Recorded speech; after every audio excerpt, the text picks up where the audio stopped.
Good evening. Welcome to Total Party Recap, TPK Roleplay's content recap and talk show. My name is Tyrant, and I am one of the three hosts for this show. Joining me are Turk and Heck, your second and third hosts from now into perpetuity, and our very special guest, Cole. For all of our first-time viewers and listeners, let's go around the table really quick and introduce ourselves, starting with Turk.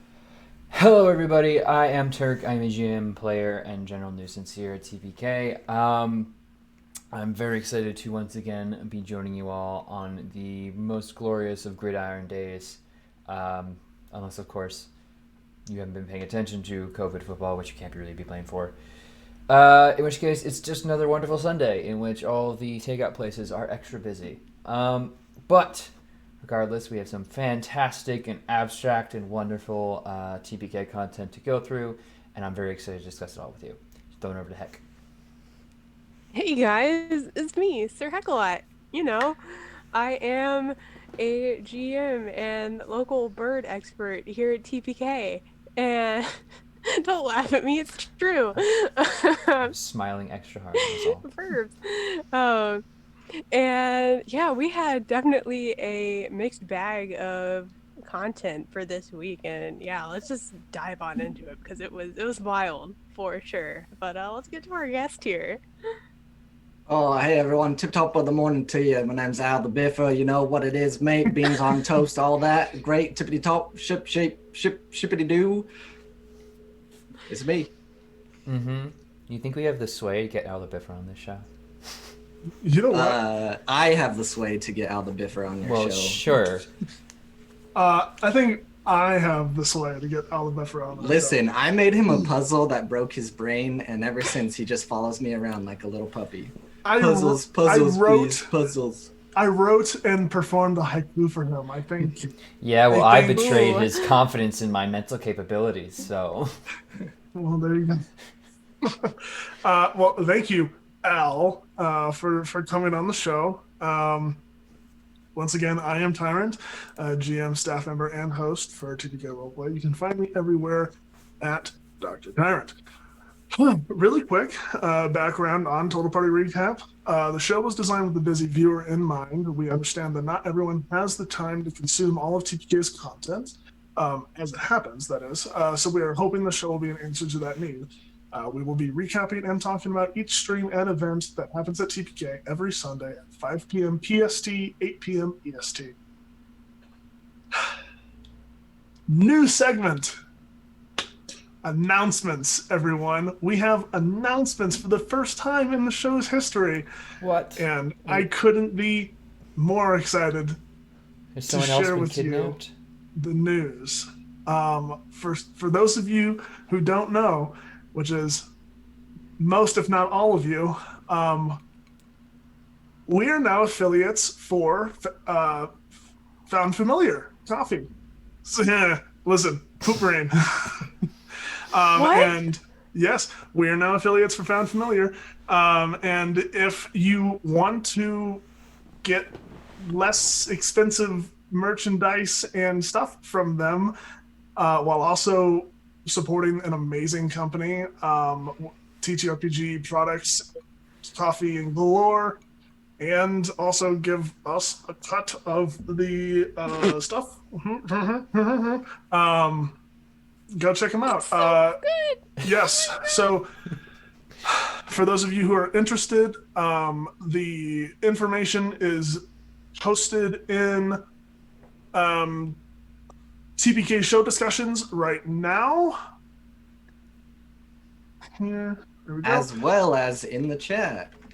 As well as in the chat, Yeah. as well as, guess what, on Twitter.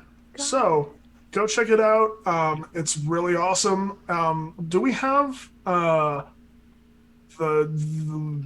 It is in the panels, yes. Yes, go check out, scroll down on Twitch and check out the panels. Click on that.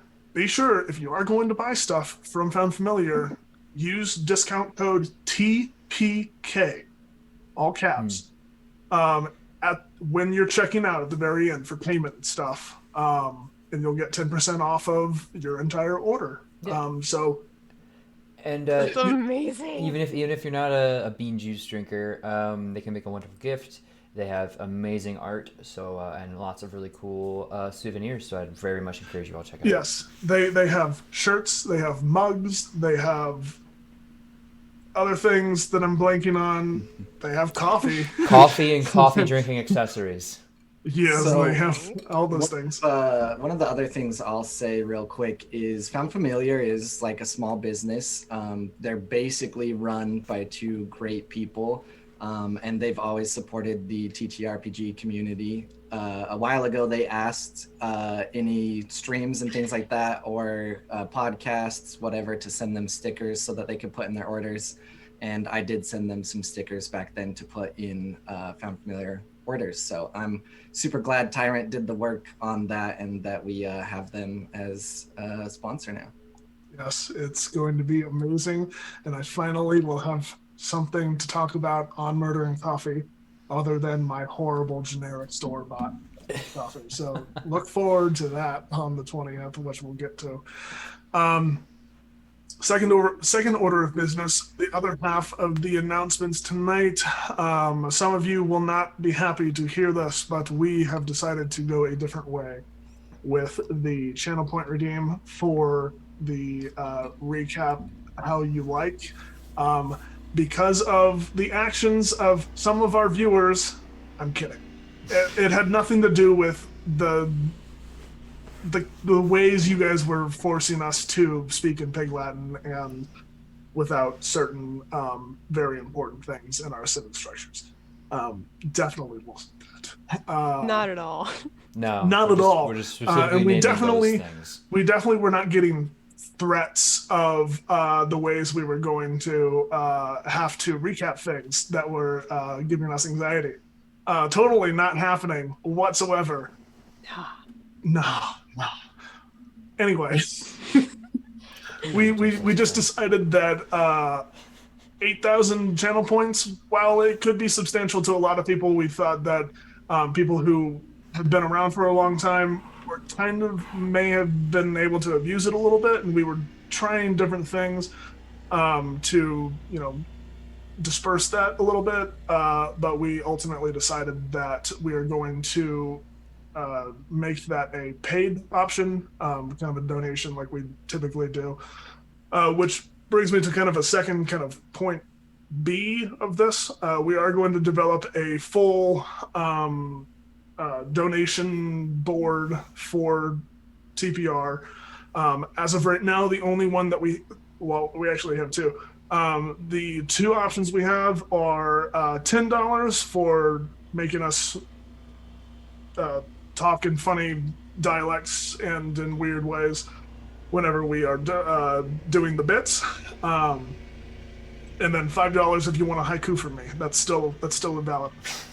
Just let me know when I'm not recapping things, and I got you, family. Yeah, if I can interject real quick, I just want everyone to remember that donations and bits are things that 100% go to players. So this isn't something that was like, oh, TPK needs to make more money. But I fully believe that my players here and all players should, be supported in their journey. Some of the players, this is a thing that they want to do full time eventually, or at least as a good side gig. So for you torturing them, all that money goes directly to them for being tortured. TPK as a company does not take any percentage of that, as some players know, but that is important here at TPK. Although another Yes. point I would actually like to make for this month being Black History Month, we actually are divvying some of those funds over to the NAACP Legal Defense and Education Fund, I believe, Correct. if that's the exact name. But yeah, that is something that we're doing. So not only is it going to players, which is a great cause, this is also going to Black History Month as a fantastic cause as well, if that convinces you at all. But but anyway, yeah, second that. And also kind of my concern was, the GM, or the entire cast, the GM, the players of whatever we're recapping put a lot of work into whatever they're doing, and if we make a recap or recognition that is entirely incomprehensible, it kind of slights them to an extent. So that was, yeah, just kind of my point going off of that. So just even with the donation based recaps, just please keep in mind that we are trying to respect a piece of work that someone else made going forward. But yeah, that's all my point there. Good point, Turk. Or heck, good God. I just Let's don't get on worry, with the show. I sent it to Hex Brain. Okay. Let's get on with the show. First, really quick, this week's episode will cover the content from February 1st to February 7th, which is today. For all of our viewers, if you have questions during the episode that you might want answered about some of the content or just things that you'd like to talk to us about, feel free to say so in chat, and we'll do our best to see it, one, and respond to it, two. But yes, now that we have all of the... Yeah, Turk? We do have a question. Yes. Have you finished all of your Death Wish coffee? Yes. Well, guess what? Now you can drink Found Familiar coffee. Hey, guess what? I've already spent $70 on it.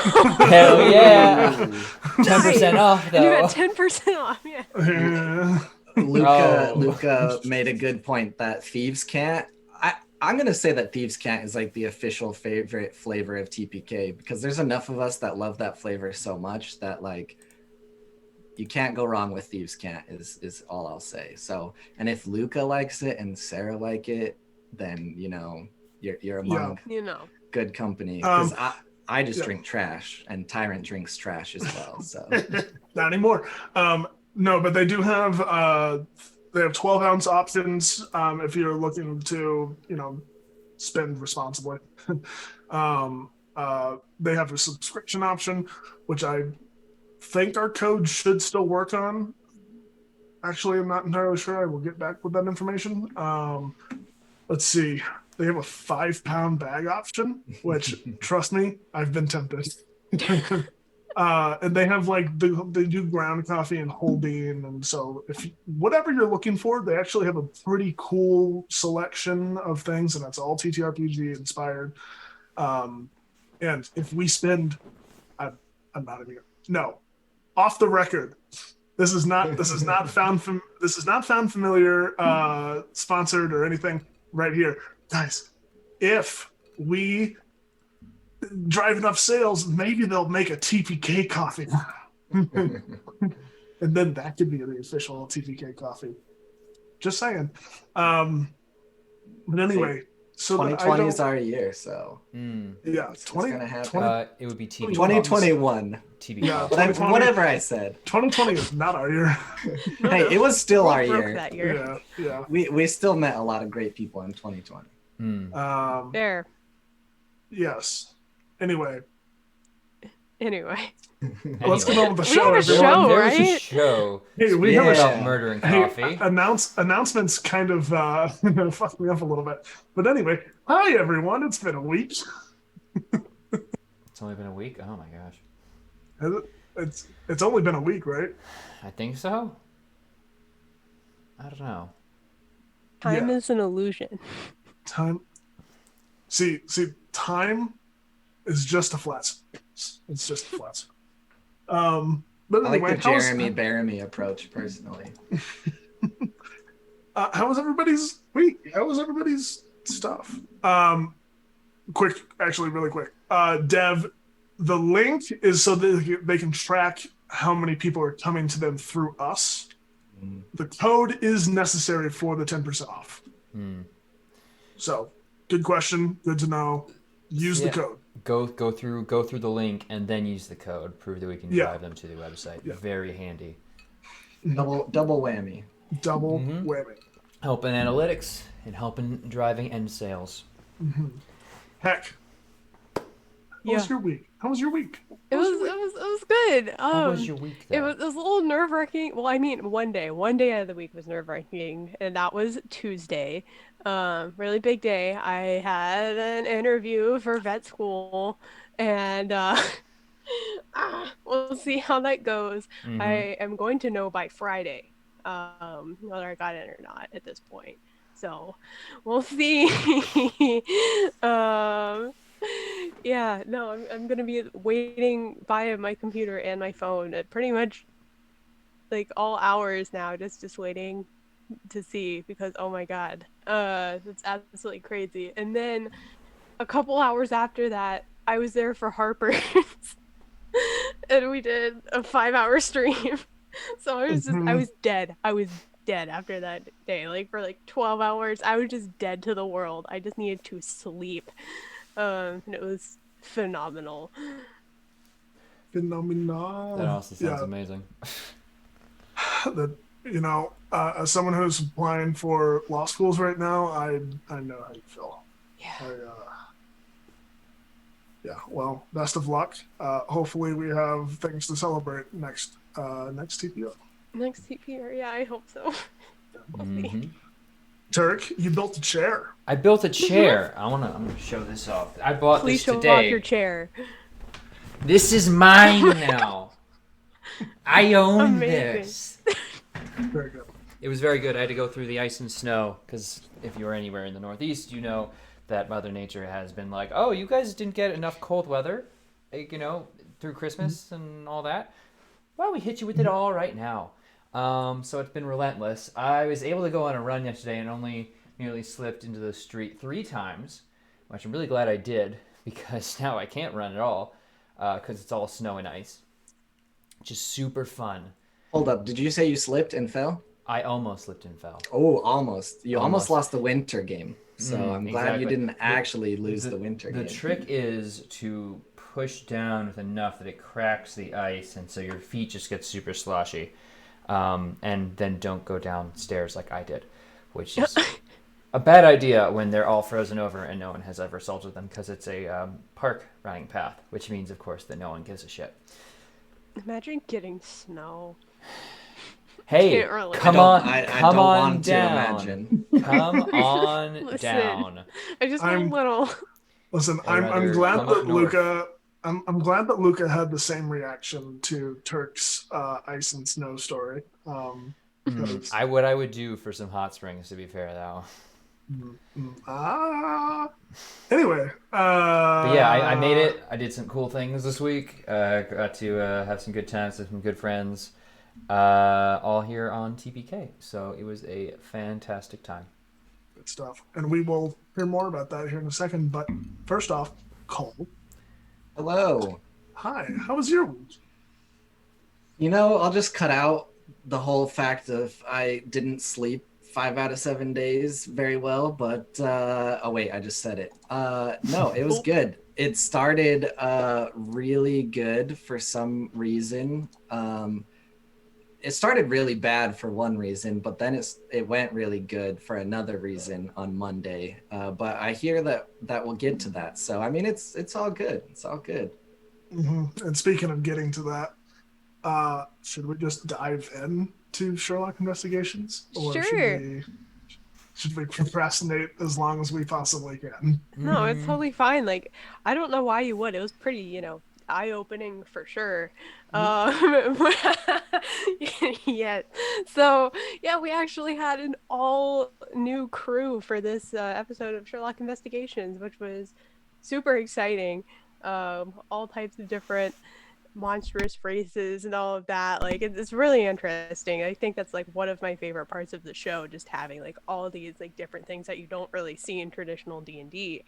But yes, the group had to I guess test some equipment, you would say, looking for a deceased person to test this eye extracting equipment from, which was very interesting to say, nonetheless. I was like, oh man, there was a lot of lore kind of around it, I guess, of seeing a person's last moments through their retinas. It was kind of a fabled thing, and the device was able to extract that and be able to see a deceased person's last moments. So that's what the testing was all about. So there were a couple fighting scenes, a statue puzzle, which was really fun to watch them try to figure out. But at the very end, there was some very crucial lore.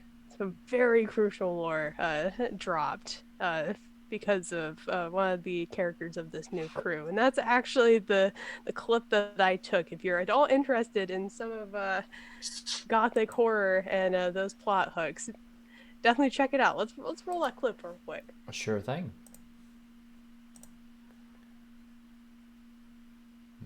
I want everything you've ever had or has ever passed through this building on Victor Frankenstein. Very short, but very telling. Yeah, so what's up, man? Hey, Cole, how you doing? So I don't know. I'm a very honest person, but sometimes I think it's important to have the backstory of the episode. So basically, I wanted to have some side episodes to get more people in on Sherlock and just fit them in where I could. I picked a one shot back in December. And I had it all prepped. I had music, I had the maps, I had all of the art loaded in and everything. It came out in January that the author of that one shot was in some very, very, very hot water for some very bad things. I saw it going around TTRPG Twitter and, unfollowed that person, things like that. But I didn't think about it again until the day of the episode. I pulled up and I went to go look back through everything and I was like, I recognize this name. So I searched it again and I was like, crap. I was like, I can't in good conscience put on this one shot. So I was like, guys, do you want me to write a one shot in 2 hours or do you want to reschedule? And I was like, I'd have to prep everything and do everything. And they were really great and supportive. They're like, thank you for, as is everyone in TPK, obviously super supportive. They were like, yeah, whatever you want to do, we'll help you make it if you still want to go live, or if you want to push it off, then whatever.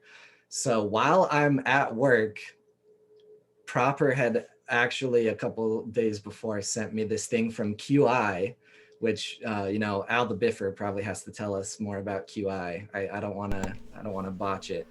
It's a quiz show where comedians take guesses at true facts and then explain it. Yes. So it was I'm one of those assholes. It's about optography.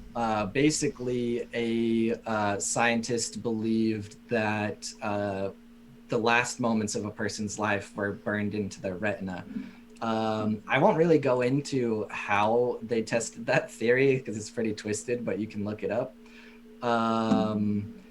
And so I wrote the one shot around that while working and put it together the best I could. And really the cast is kind of what brought it all together, since I basically just strung this device together with a random puzzle I found on Reddit, and then that was it. As for everybody and their characters, it's been really awesome to see when you introduce a world that, spoilers if you don't know, has a bunch of monsters, and obviously there's something going on with a bunch of monsters. The creative ideas that the players have started to get going has really unlocked a lot of unique characters, which has been really awesome. So we have a vampire or a Dampier. We have now a werewolf. We have, as you saw there, someone who is related to Frankenstein, Dr. Frankenstein. So Frankenstein. And a completely normal person. I see you, completely normal bard. yeah, there are no normal Turk people. knows. You know. Everyone has Dog, their I support secrets. you. I did the same thing. I support you. I mean, we can talk about your character real quick, Turk. I mean, your character has something special about them that's related as well. Well, I mean, yeah, they're connected to the Bakershear regulars, but like, I'm thinking. I think between myself, Aliun, off the top of my head, those are the only normal human characters in So you Sherlock think? Investigations. So you think? I don't know what Aliun. Honestly, Aliun might be an alien. Um, but yeah, it's it's very cool. I like that's not meant to dig at anyone for playing non-human characters. I mean, it's D&D. Why would you? Um, it's it's very fun to like be in this world where magic is uncouth and strange and weird, but it's also like oh like you know they exist, like they're a thing. We have a hobgoblin hangs around. He's always in his goddamn bathrobes. Or He's actually a bugbear. bugbear, Yeah. even better. I'm Yeah. sorry. I don't know the full biological breakdown. I'll have to ask Aurora about that sometime. Oh my god, Yeah, that is anatomy not lesson there, huh? canon. It's not canon Uh, yet. It's not canon. Yeah. Handsome William has an interesting backstory as well, and I'm sure that will come out. Yormlock is also more than meets the eye, which I'm sure will come out eventually. Just like Blake probably has some things going on. Everyone when you introduce a campaign that's based on mystery and solving puzzles and deception and investigation, there's a lot that can be uncovered. Mm-hmm. Everyone coming in with those interesting, all the interesting stuff, which is very fun. It's just been a really good time to be a player in that campaign and kind of like watch this world be more and more built up, and it's just like, ooh, the intricate pictures are slowly being revealed. Also that, wait, Annis. We do have Annis. But Annis's family talks to ghosts, and she's also Scottish, so I'm not sure that counts as normal. Oh, You ever been to Scotland? It's a magical place. it is. Annis does have a touch of the sight. Hmm. oh my god. Cole, I've asked this question of a few GMs who have come on here about their homebrew campaigns and even some of the module campaigns as well. What is something that, without giving away spoilers and stuff like that, what is something that you are very excited for in the coming sessions?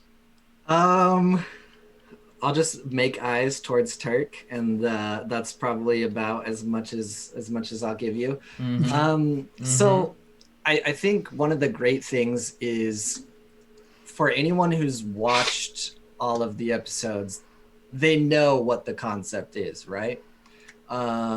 Which, if you saw the clip, you still haven't pieced it together. I'm sorry. I won't let you know. You'll have to go watch on YouTube. So it's very interesting to where it's different than Harper's, where everyone is wondering what the hell's going on. Technically, everyone in Sherlock knows what's going on, but they don't know what they can do about it. And I think next episode, it's going to intensify that fact. So that's all I'll say. Okay. Well, super excited to see more, to hear more about it, and it's gonna be fun. It's gonna be fun. I've always been, I've always liked the Harper's feel, and I liked how it was the rotating cast and everything. And I think you've taken that and you've done a really good job with implementing that feel in Sherlock Investigations. So kudos to you. Mm-hmm. And I'm sure I knew at one point, but I didn't realize that the thing that started all of this was you writing a one shot in 2 hours. I didn't realize that at all. Yeah. That's Yeah. incredible because it did not show Mhm. in the episode at all. It looked just as solid as anyone spending longer than that prepping, honestly. Yeah, so I'm like when it comes to GMing, I kind of tiptoe. I personally think that some GMs have like this habit of where they like to brag like, "Oh, I don't need to prep." I kind of like to try to be in the middle somewhere where I think there are a lot of different things that you can do to prep and be prepared, but you don't also have to be the person that has, you know, a 5-page Word document for every episode. So I know personally for myself that I need at least a bullet outline, and that's all I usually go with for an episode. So technically, it's really easy to set up an episode once I have it in my head. It's the maps and the tokens, and I usually have a different song or vibe or whatever for every episode. Like if you were there for Toy Soldiers, there was a very, very great tune that they got to listen to a bunch. So I know for me personally, I can't do a whole page of like quotes and what I want to say and descriptors and things like that because my brain will just fly right through it and I'll improv it away. But I'd really like to be prepared with at least the bullet points and the music and how I can connect, you know, 2 or 3 scenes together. Mhm. And it was really hard, but I think it did go. I think it went better than I could have expected. Preparing it like for 2 hours the day of. Yeah, So that's impressive. I mean, yeah, just in 2 hours, doing anything the day of is always incredibly nerve-wracking. Starting from square one for an entire session is just got to be a whole another ball game, though. And for someone who has executive dysfunction constantly, oh my gosh, that gives me so much anxiety. I can't wait until I can run a completely random one shot for everyone. Because like my biggest thing is I hate prepping. Like because when I prep, I have to over prep. And so I get into just I lose myself in the prep work. So I think like knowing how the first completely randomized one shot went, I think it'd be really cool to run another one here on TPK. So maybe we can find a slot to throw another one Good in, luck. Well, that's the problem.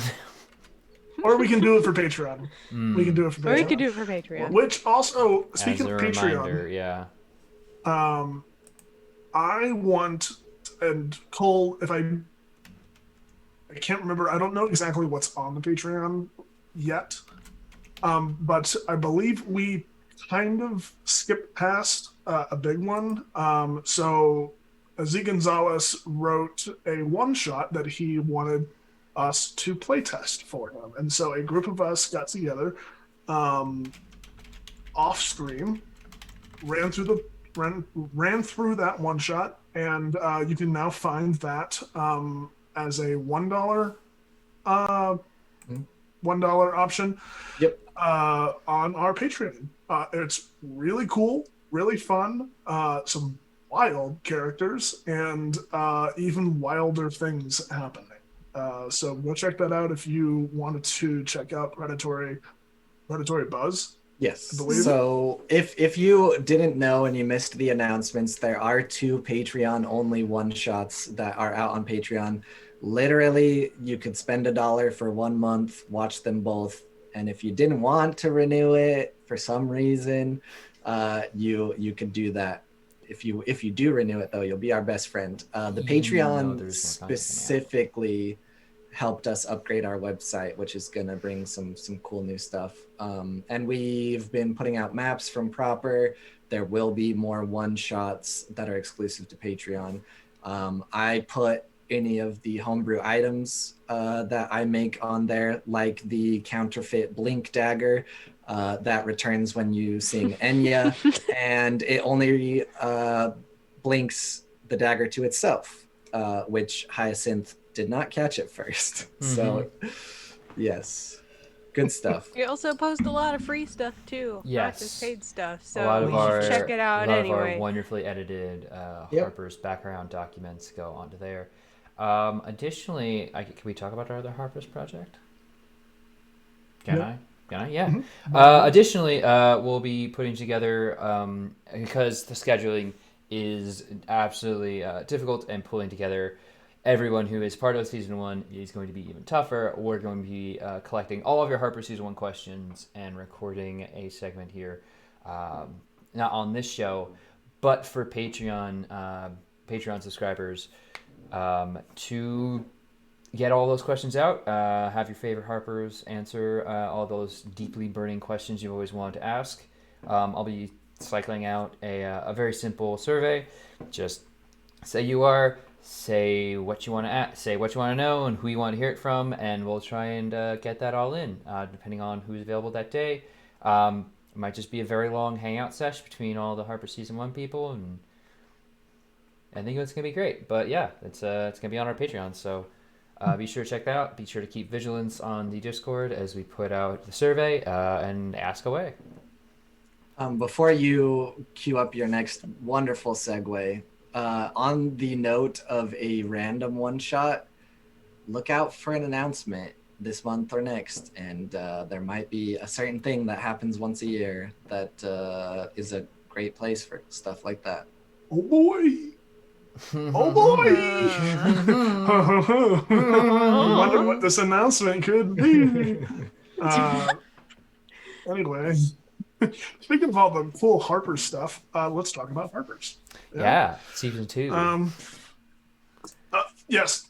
Season Good 2. clarifying point. The Patreon exclusive will be the kind of summing recap of season. So if you want season 1 answers and stuff and all the backstory and blah blah blah blah blah, just Turk will you'll hear from Turk. I'll find him. I will find you, and I will ask But now for season 2, let's talk about season 2. Episode 3, we after our healthy jaunt through the totally not hag infested woods, we started making our way towards our new Harper's hideout. Not as we Hamish started leading us through the woods, over the valley, through the woods, under the bridge, and into the well. And no, that's not how it goes. I don't know the well. Listen. What? I was trying to do a thing. Shush. No, we ended up in the town of what town were we in? Honey Puddle. Honey Puddle. Puddle. It's something puddle. Honey Something Puddle in the Honey. Three Penny Woods. Honey Puddle in the Three Penny Woods. Yes, thank you. Thank everyone for both of you also being in this session, because oh my gosh. Yes. I don't know how you So missed these details. We said them twice. I'm a good student. I remember things. Yes, I have poor retention and a lack of notebook. Anyway, we showed up. There was a festival. We stayed the night, woke up in the morning, and went out into this festival of... What was the festival for? Someone help. Pudding. Pudding. Thank It's- you. it's It's like in a- the title. It's like a Mad Libs Listen, recap. guys. Who donated? Who donated to make us? Listen, my brain is dead by the time I got to the someone session. Someone DM'd me and said amnesia recap. Okay. No. Listen. I guess those $10 Or were is under this- the is- table is this then. Yeah, is it's this just in character, under I the see. table. Under the table. Anyway, yes, the pudding festival. So we woke up and we talked and we decided to stay for this pudding festival. There was clattering of plates and apologies and helping, and people decided to go off and explore the festival, and it was this really cool thing. Turk's character went and tried his feat of strength multiple times until he got it right. Mm-hmm. Multiple. Multiple. That day How many was it, Turk? It was, that day was reset, so it doesn't count. it was just too short. It was too short of just Yes. entirely breaking even. Yes, for thank two you, silver. Purple Phil. It was 1 copper. 18 times, thank you. 18 times, yes. So he netted 2 copper off of that game, which was it's We great. love you, Yes, Turk. it's great. It's fine. It's fine. But yes, no, I'm sorry, who saved them there? we explored this festival, this pudding festival. My character Luke saw this grumpy old disheveled man try to enter the main pudding tent and was rejected through magical means. A oiled up pig was snatched by a giant eagle, which is yeah. Eagles Yep. were. There was rapscallion children running around and stealing things, and then also being reprimanded by our very humble players, Tony, Tarlo. Tarlo. Yes. Let's just go ahead and roll that clip. Yeah. Just really quickly before I go and get into like the climax of this recap. Mm-hmm. Maybe I can help him. You want to look at the child? Well, when you put it that way, I sure don't. You make it real creepy. Chad is going off right now. Oh no, not like that. I feel like Learning a The lot. love of God, Listen, do not Carlo click this just page. wants to help. He Mr. doesn't want to make Stranger. it I'm actually weird. serious. Two Do facts not we click have this. learned. We don't want Oh it. Okay. no. Facts we have learned about Tarlo. Ha! It's very important for all of our viewers to know that Tarlo just wanted to help that poor child and did so. He just wanted to help. He just wanted to help, and all of us, the rest of the players, just reprimand for it. And chat Yeah. played a very In big chat. role in Oh that. gosh, imagine being ostracized for your character actions out of character. Impossible. Oh yeah, I don't know. Jack sucks. Anyway,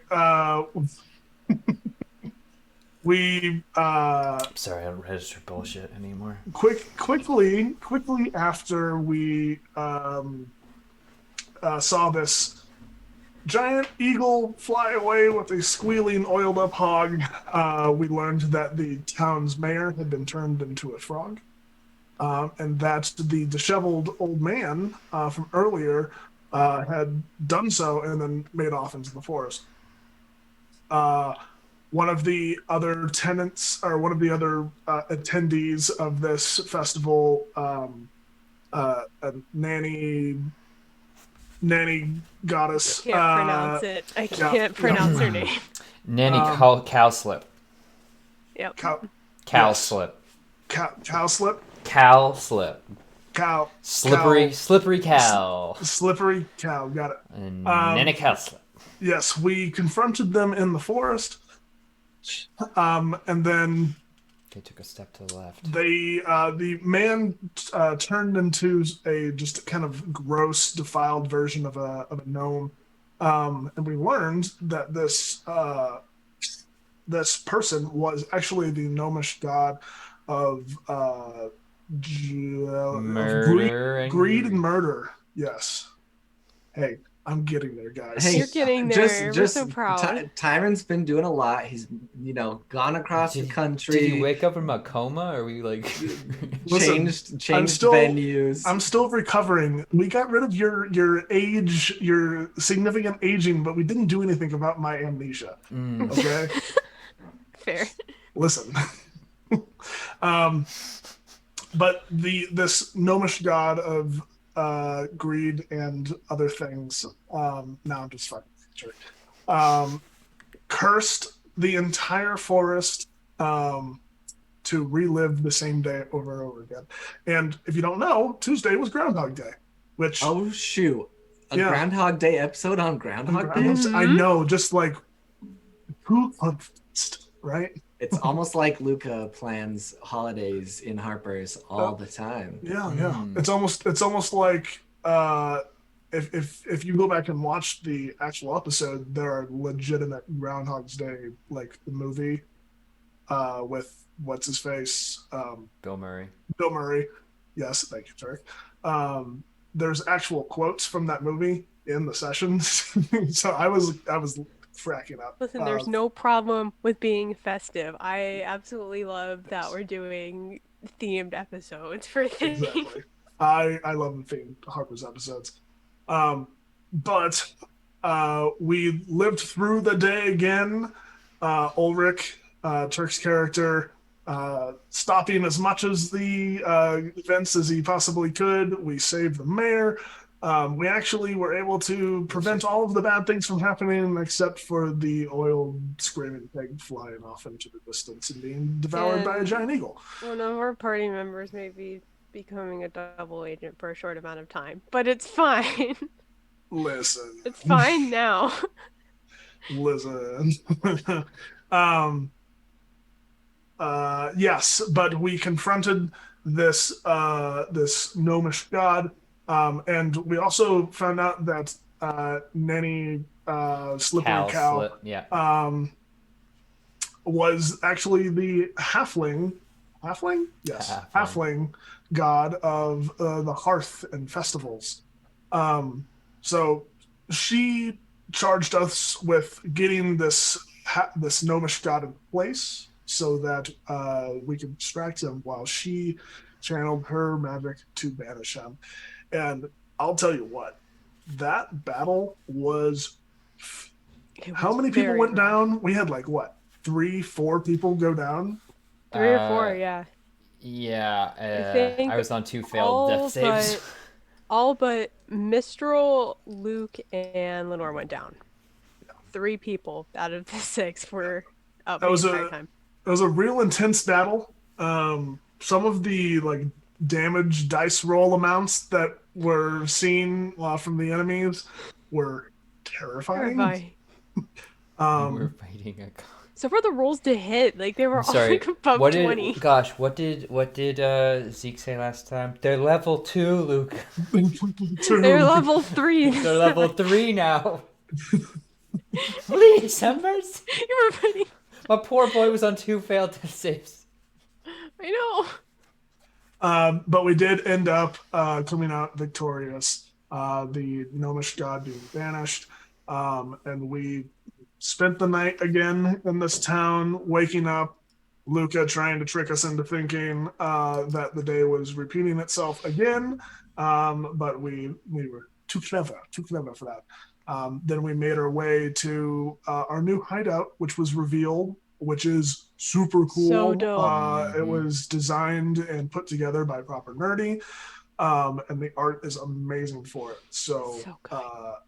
I am very excited for that, and all of you should be too, because it's going to be really cool, not only for in-game stuff, but for the out-of-game RP as well.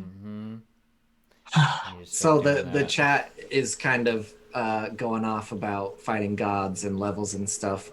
This is probably a really good question that I don't think we've ever actually talked to Luca about. But like how she specifically balances combat. I feel like Harper's combat is some of the best, like most challenging. And I think that's a quote in the chat from Zeke when she picked a certain one shot, but the Harpers were only level 2. And Zeke, who wrote it, was like, "What? Why? They're only level 2." I think that's where it's coming from. So write that down to The talk three about of us were there. on a different show. Just question. Harper season 1 question. Hey Luca, why do you want to kill us? Because it's fun. The secret. But did you die? The No, we secret. The didn't secret die, we were is fine. to Kind of. write 1 a good HP. enough background RP stuff to make it Listen. hard for Luca to kill us. Listen, Luca. No Something one's I've done it noticed yet, in the so something I've noticed in the last 2 sessions is Luca is very fond of saying, "This enemy is going to attack you 4 times." Yeah. Yeah, that was. there's been quite a bit of multi-attack going on. How many? Oh, it can't attack. It can't attack you more than once. So everyone's getting attacked. The needle bites. Oh, Oh, we listen. did it. We did it. yeah, It we was did great. it. Coleman Simo. It's all thanks to our chat clerics. Yeah, because like heaven knows Harper's is never gonna have a healer class ever. That's just No. not allowed. No, why would we?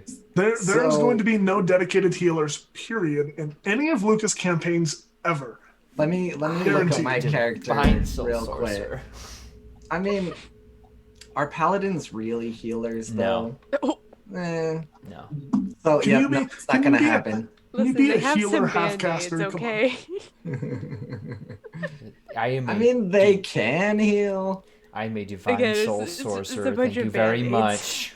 I'm Okay, a yeah. druid, and I don't consider myself a healer. Okay. Well, Which I druid do. circle are you though? Not decided yet. The battle one, the battle wild shape one, There you go. There's your Yeah. issue. whatever that one is called. You gotta go circle of dreams, mate. Is that the healing one? Yeah, that's So what Tell bird. was. Gotcha. Oh, Tell was. I mean, a Circle of Was. Wildfire honestly isn't too bad for healing either. Like, you literally have, like, cure Yeah. wounds and stuff prepared Yeah. always because of the subclass. And also, they get access to Revivify, which is pretty lit. Right. Well, like I had the idea to I don't know why we've gotten off on the Dark Echoes train of thought, but like for me, I That's thought really Toby was gonna die interesting. really early because we were making jokes about him dying really early. So I was like, I'll be the tank. Why not? Hey, Tyrant. Tyrant, buddy. Well, I don't officially know what this means. Toby ate 3 dream cakes. Dream pies. Your boy's dead. They could mean nothing. They could Listen. mean nothing, but apparently No. they mean something really bad. You No. don't know. No, I mean it means something bad. I don't know if he's gonna die though. He could just be severely emotionally scarred for the Yeah. rest of his life. I'm not talking about Toby. That's not the thing that he needs to worry about. But you know, that's another tangent. Yeah. He should just Lucas look for some books. Hey, Mm. hey everyone, let's talk about singularity. Yeah. Yeah, you know, Harper's earning their stripes in the investigations, and that's what our heroes did in Singularity too. We're gonna segue this, aren't we? Yeah. Yeah, we started this episode in the factory again. It's kind of where I don't know if I would call it a hideout. It kind of is. It's secret. Like, civilians don't really know it's a thing. So yeah, we're just gonna say it's a hideout. But yeah, this computer that also calls itself the factory wanted to have a little bit of a conversation with them. It was kind of puzzling because there were a lot of questions, a lot of miscommunications of what factory meant. I kind of imagined, this giant screen being a lot like Karen, like Plankton's wife from SpongeBob. Like just a big screen talking. I don't know about any of you guys that also watched the episode, but that was just kind of in my head the entire time. I think I'm more literal. I just imagine a huge, tall factory just talking to you, and how ominous that might be. So maybe I'm just too literal. So wait, are you referring to I don't Karen? know. Maybe I have like, yeah, her name's Karen. Mm-hmm. This is very off topic. I'm sorry. But yeah, no, they were talking about how they were under the impression that the Bohemian, the person they were after, had gotten out, though the factory had a little bit different information about that, which was very interesting. Talking about, yeah, just ways to get around the factory without people knowing, things like that. At one point, someone asked what the factory's diet consists of. It was an interesting conversation. There was some lore, but there was also some comedy. Like I have secret information being who I am. It's not really spoilers or secret lore or anything, but I think one of the things that's great for a GM is there are certain times where you really do not want your party to do a certain thing. And in the Singularity chat, it was basically like, you can fight this thing, but I'm just gonna tell you that you probably don't want to. And I've done that as a GM myself as well. Like, sure, you can do that if you want. So that was very interesting to see as well. Yeah, definitely. Like, yeah, there's definitely some diplomacy involved, considering the door was literally shut from them opening, no matter what they tried to do. So, yeah, they kind of had to talk their way out of that one. But yeah, the last part was, or the last half or so of the episode was pretty interesting with the heroes kind of earning their stripes. They, go back and consult with the boss, we'll say, and learning about the person that they're going after, the group of people that they're going after that have a power that's like a certain degree of mind control. There are clowns involved. There's an Oni that somehow got put into the mix. Call back to first episode. If you haven't seen the beginning of Singularity, definitely check that out, because this is a callback from lore in the very beginning. But yeah, talking about ways to investigate, ways to stop, and kind of like a little backstory on where the villain kind of came from in terms of motive. With being a teacher, was fired unjustly, and the teacher now says, well, I want to educate everyone, and whether that's by forceful means or not, from a villain standpoint, probably forceful. But yeah, they got a lot of information and background on that, which was very interesting, since these budding heroes, I guess, didn't have as much of a direction in terms of where to go. So this definitely pointed them in a very good direction, and they got suits, and they were trying to find out their superhero names for the very end part of the episode, probably the last fourth of the episode. So if you're into the whole suiting up, different heroes like finally like getting their title name, definitely check that out, because I think that's probably one of my favorite parts of a superhero lore, is just how they got there. So definitely check that out. A clip. Oh yeah, this was entirely unrelated to the plot, but it was really funny. Let's play it. I entirely forgot. I'm sorry. What you know over there? What you know over there? You're looking the wrong way again. Am I really? Yes. Yes. The wrong direction. That's why we corrected your point. Are you trying to look at me, or are you looking at Fail? I'm just looking I'm looking at the chat. Because both were wrong. No, I'm looking at chat. Hey, chat, I see you over there. What do y'all know what are you keeping from us? What are you doing with the statue? Okay. Oh, the BRB opening a dock. What do you know, chat? In my self-defense, my intelligence is negative in character. That explains a lot. Oh, shoot. That does explain a lot. I just usually I was gonna say, I don't know if you have the names written down or you wanted to reveal it or leave it, but as far as I'm aware, as long as everything works out and nothing has changed, next time you guys tune in, the nameplates and everything will be all official because they now have their, actual names and everything. So we're working on that in the background. Exciting stuff. Yeah, that's really Ooh, cool. overlay changes. We like this. Mm-hmm. Cole, be your superhero name. What? What would be Yeah, your what- superhero name?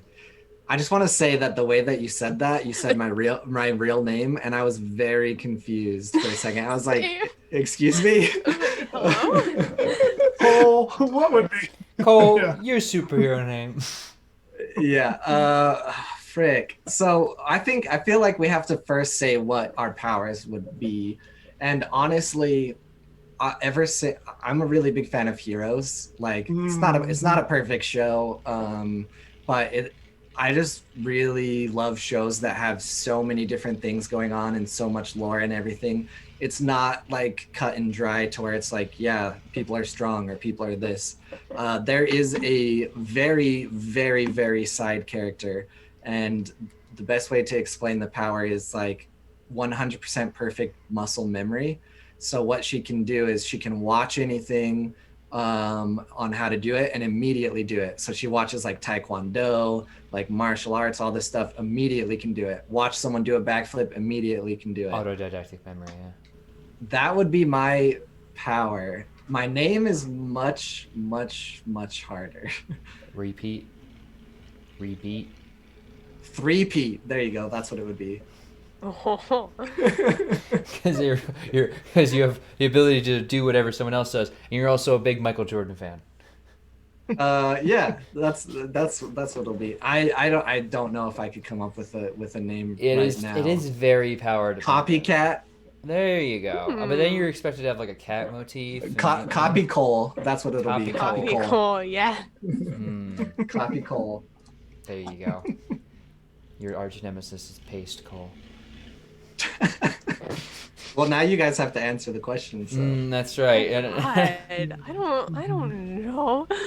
Why did you bring this question? I'd said I'd fuck around with time, right? And I think that would be my general. Which honestly, if you can fuck around with time, you can always just avoid having to have a name because I mean, you just kind of. But if I had to go for a more visible role, honestly, perfect autodidaction is really a very good one. That's just like a more mundane, like if you didn't have to be a superhero with it power you get. God, this is hard because there's like it's so easy to go like the Sentinel. Like, they had very little back and forth about their hero names in the chat. I know that they have some downtime stuff as well in Singularity. I should check that out honestly. But they seemed pretty on it with their names. I think there was a little back and forth a little for Ramsey's name, but I think other than that, they decided fairly quickly, which, as you can see now, we're having a really hard time. While you guys are thinking, to be fair, they have had their powers since session 1. True, but they haven't had to come up with their names yet. Okay, but you didn't think they couldn't have any preparation when they were making their character? Like, Phil, it wouldn't have been like, all right, everybody, don't come up with a hero name yet. The factory also has a Twitter. Another fun fact. Of course it does. I mean, why not? It's difficult. I don't know. Like, I think it'd be really cool to communicate with animals because I'm a nerd. So it'd probably be that. But yeah, I have no idea what kind of name would be associated with that at all. If that was my power, my name would be Vengeance, and I would just go destroy factory farms. But that's me showing a little too much of my cards. That'd be so good though. Okay. Okay. Look, I'm sorry that there's a whole bunch of cool things. All right. Like cloning yourself, then I would go with like Legion or Squad. Squad. Squad out. Squad out, and just get a chain of myself to fling, like ant, chain myself All out of right, my scenario. we ain't got all night. Turk's done. Well, I'm taking the wheel. It's Ty's turn. Yo. Yeah, and speaking of taking all night, we're about to go to break real quick before we do so. Let you avoid this question. I'm not avoiding the question. So Turk brought up the kind of mundane superpowers, and I didn't have an answer for that last time we talked about it. I didn't know that. And I do have one now, and it would be to always know the right direction. It's so a pretty you just good mean one. North compass, Star. No, compass. Yeah. is That's- silly. I feel North like that's Star. too powerful of a name. North Yeah, Star North- is great. North Star is also taken, so. Oh, I'm sorry. I didn't realize Marvel is going to copyright people who are saving the day, or at the very least, saving on the data cost of their GPS. That sounds mundane, but if you think about it, that's a pretty good power.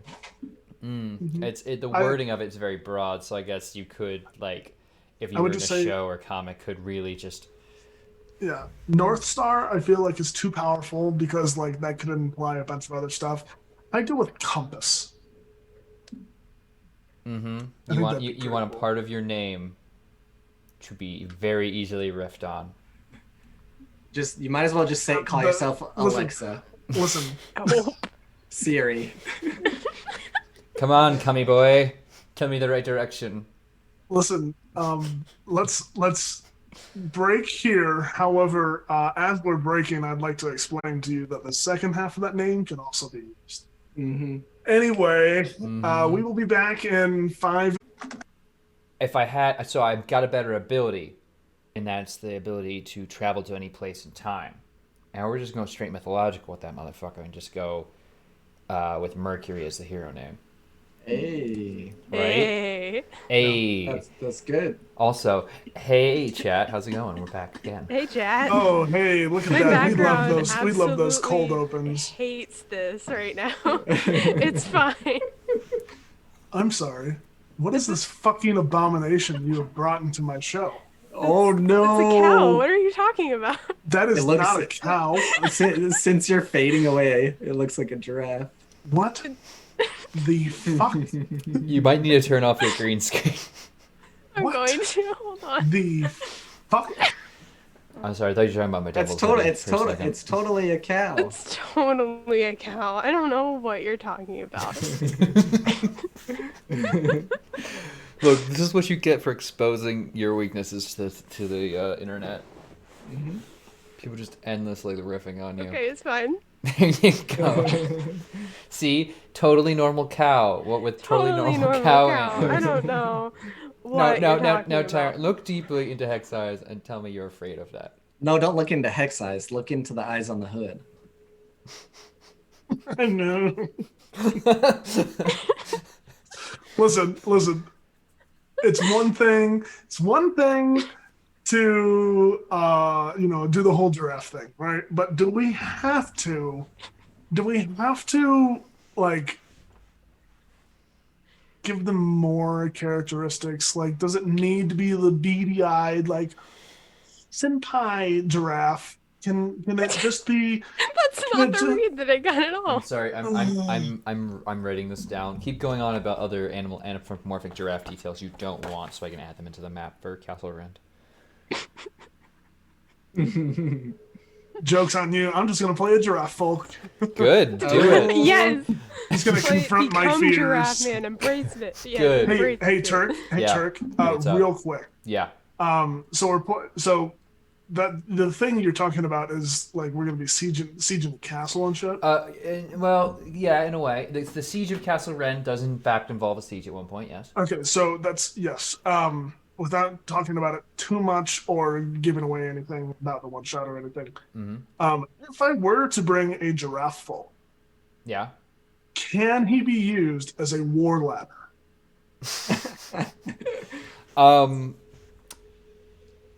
So Castle Rend, when fully fortified, will have walls that are a bit too tall even for if you were able to perfectly clone yourself and have that clone stand on your shoulders or your head, I would give it to you. How tall are the walls? They're castle walls.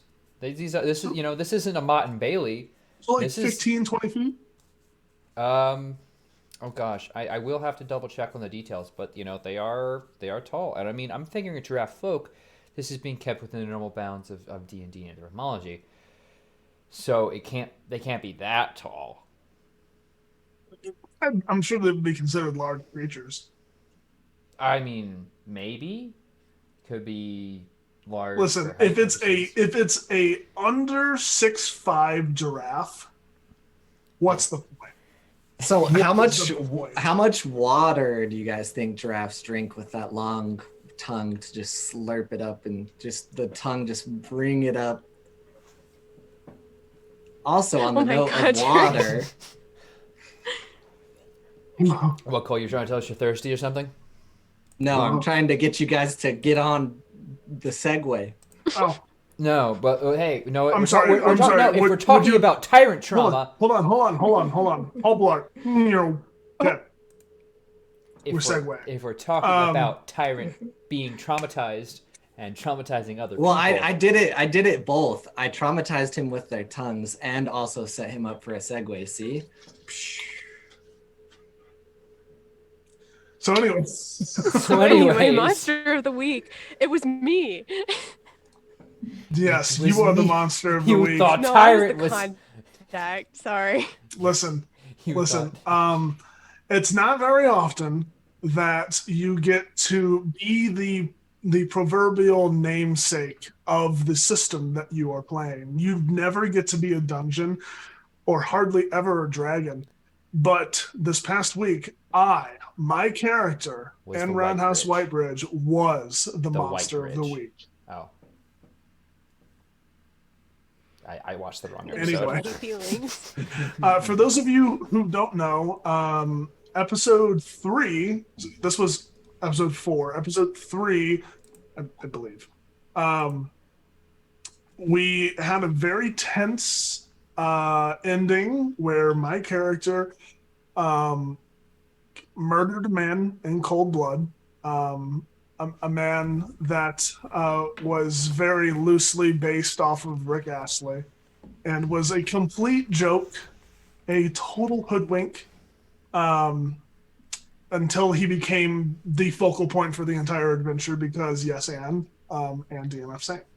And so I murdered him in cold blood, which sparked a whole lot of just sorrow and confusion and are we the monster? Are we the bad guys? Kind of energy from the other from not only my character but the other characters as well. And then we enter this session, and it starts very much right after that left off. Us driving back in complete silence to our hideout. Marty, played by Sarah Frank, storming out of the car and not being seen for a week just to process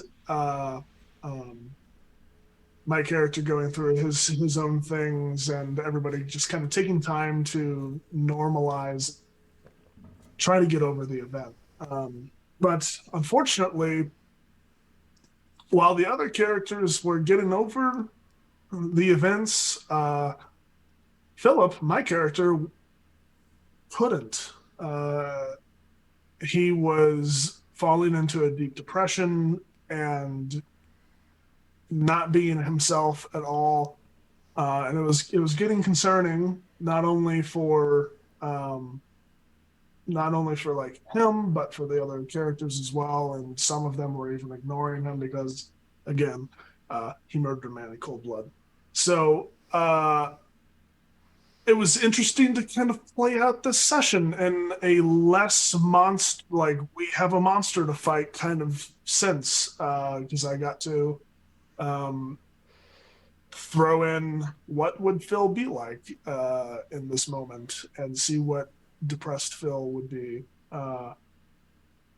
And little hints left and right were thrown around by myself or by DMF Saint, Keeper, talking about like the monster that was coming through, and it was a very interesting session because it was very kind of somber and macabre. But we actually were able to pull off a kind of so what do we do now type vibe while also having a legitimate monster come through. The monster was oh god, Baron Samedi. Baron Samedi. Yes, Baron Samedi. Samedi. Samedi. I play Smite. I heard them pronounce it. Samedi. Samedi. Baron Samedi. And it was cool because Saint sent me all of this information beforehand so that I could play, Philip's kind of depressed state into the characteristics of Baron Samedi. So his overindulgence, his cursing, his living large, and uninhibited, definitely fell into that. And then eventually it was revealed that Philip was being controlled, or at least subtly influenced. And so the fighting broke out, and Baron Samedi whispered a proposition into Philip's ear. And we got to the point where the other characters were kind of interrogating Phil, and Philip got scared and confused and burned his last bit of luck to make his escape, and in doing so fell and hit his head. And it really just kind of emphasized the helplessness of everyone's kind of situation. And so when Baron Samedi proposed for Phil to go through with his destiny and become this force of the apocalypse, but in order to do so, also be saving his friends. In Phil's mind, there was no other alternative. And so he did so. He made his decision. And in the final moments, said his goodbyes. And we have his goodbyes as the clip for this episode. Oh, God. Wow. Okay. I didn't expect to be hurt again today, but here we are.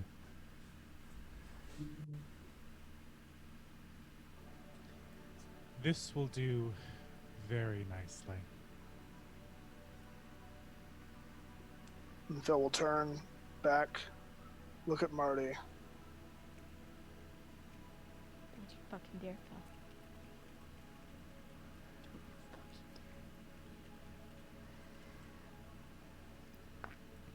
I love you, Marty. And he'll stick his hand out towards Aeschylus.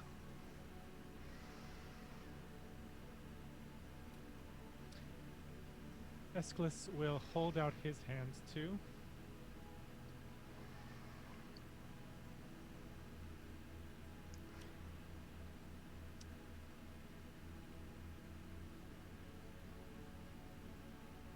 So I broke it down. And they will disappear.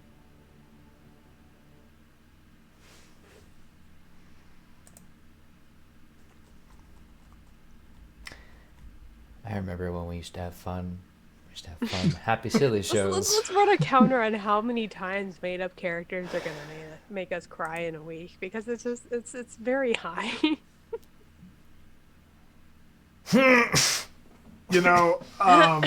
In that clip, you can kind of see just how taken aback everybody is. I don't think anybody was really prepared for that moment. I know I was literally building up to that moment for 2 weeks in preparation, and I still was not prepared for that moment. I think everybody at least teared up a little bit during this episode. So yeah, from here, I don't know where we go. I think there's going to be a little bit of a time jump between this episode and the next for Whitebridge, and for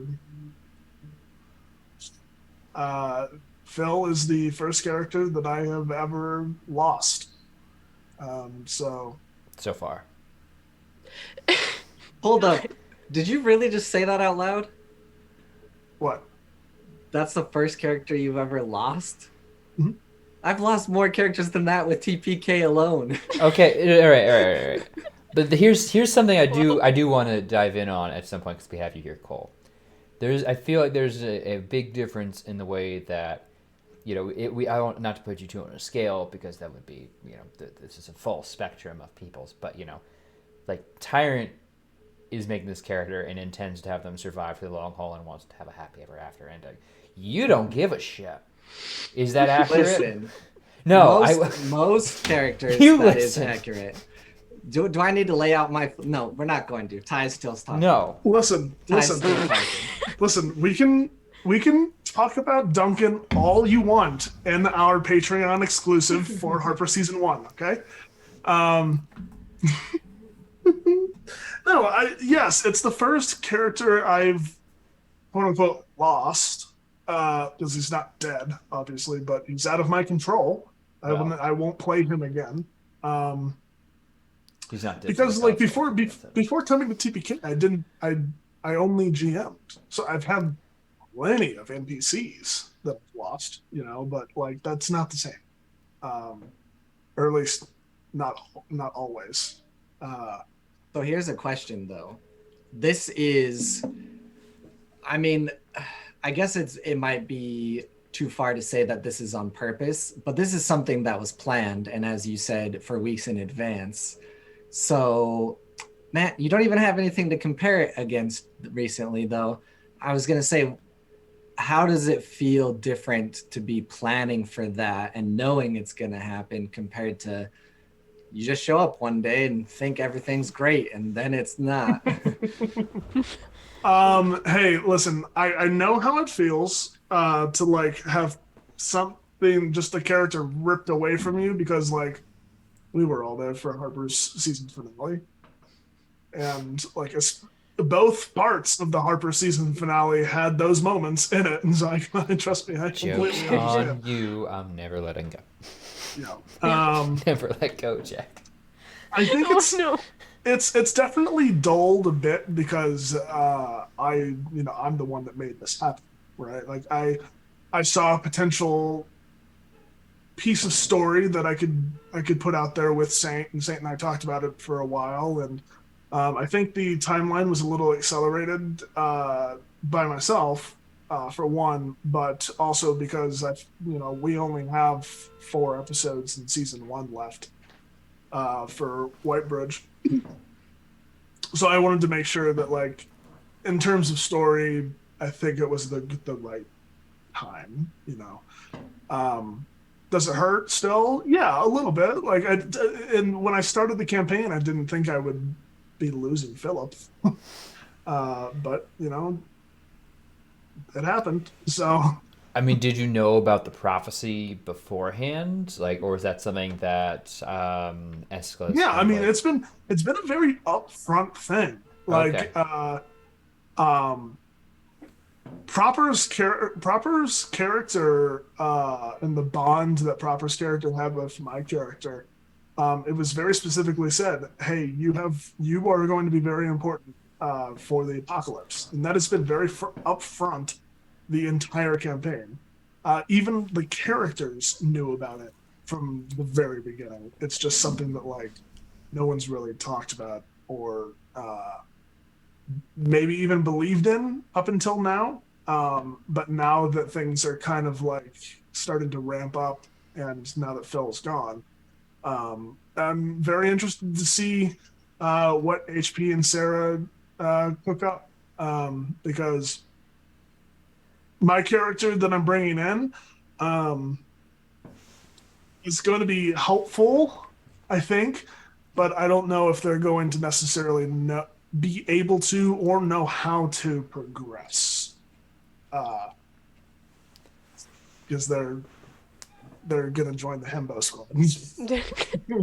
Himbo Squad. Himbo Squad. But we'll see. It's gonna be a wild run. Yeah, you know what I want to know though? Whatever happened to Lord Hell-A-Lot? What happened? Lord Hell-A-Lot is living their best life. Hacking the ghost world. hunting contact somewhere. Okay, but actually, just behind the scenes, because this is TPR here. During that episode, HP was actually DMing me on Discord asking what to do, and I was like, I don't know. I was throwing Phasmophobia references. I was like, I have no idea. I'm just gonna try. And then that's the salt. Like I said, salt, and then we just latched onto that. And I was like, what if I started? That's another clip that I just am amazing. Just the salt shooter. Oh my god. Bug of salt. It was so good. But yeah, no. Whitebridge is gonna be it's gonna be different. It's gonna be different in the coming episodes, and I'm interested to see how we kind of move past this kind of crazy, heartbreaking moment. And I don't know what's gonna happen. It's gonna be very interesting. So I watch a lot of stuff more on YouTube than live. And for those who don't know, Roundhouse technically has 2 intertwined campaigns, right? That's still correct? Yes. Oh, was it? Whoa, what do you know, or what can you tell us about what you think, how this is going to impact the other campaign? Here, as someone who's in the other campaign, can I make a comment? Yes. I mean, it's your show, right? I'm scared for Phil, man. Phil's going up against the Punch Crew. Like, there's an emotionally like, all right, we aren't gonna fight anyone this time. We're gonna, meet the Underground Railroad for like months. It's all gonna be chill. But from what I have seen and what I know we as a collective group can do, I am scared for Phil and Escalus. I am terrified for their well-being. Listen, Phil's not my character anymore, so you can do whatever the hell you want with him, okay? I'm gonna turn him into a goddamn newt. Listen, although it is canon now that Phil can stop time. So good luck. All right, sounds like big magic to me. Get on my level. It's about time. Sure, yeah. I mean, he's got the power of the cosmos behind him, but sure. Let's duke it out, bro. I have the power of the Walt Disney Corporation at my back, so. No, listen. To answer your question, Cole,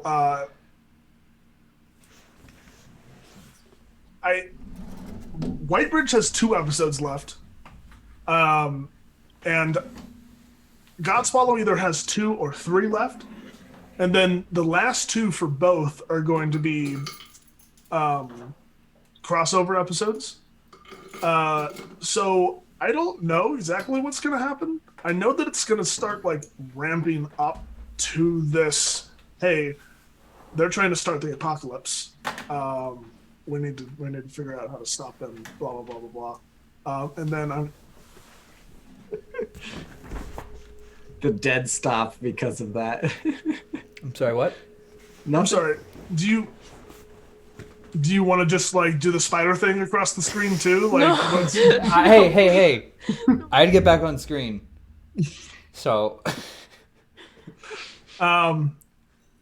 No, it's gonna be very interesting. I am interested to see, like Mr. Rogers says, I'm interested to see which character Sarah plays. Although interesting note, there's a mechanic within Monster of the Week that allows you to play 2 hunters at once.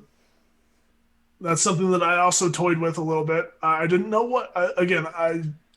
I knew Phil was going in a certain direction. I didn't know if it was going to go down the roller coaster or up the roller coaster, and it ended up being down. So Who knows what's going to happen? But I'm excited to find out, and you guys will find out either along with me or here on Sundays. So, but anyway, let's stop talking about the game and let's start talking about the game within the game.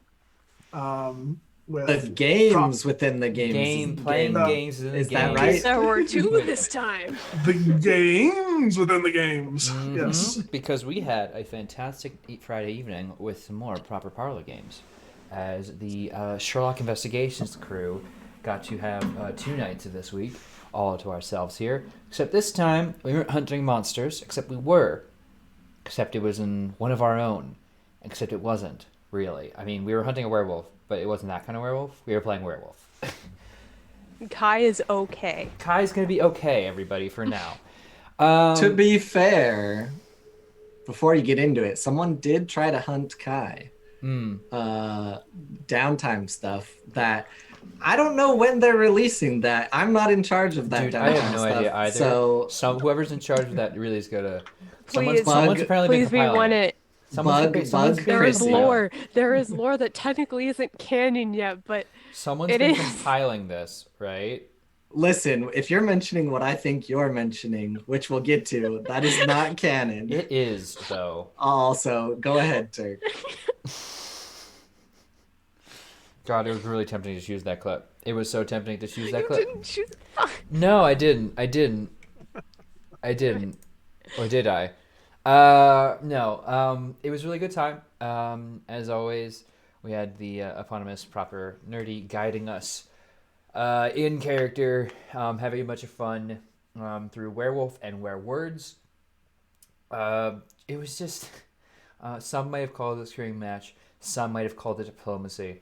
I guess it comes down to whether you're passionate about your values or you're okay with just people overriding your life or not, whatever.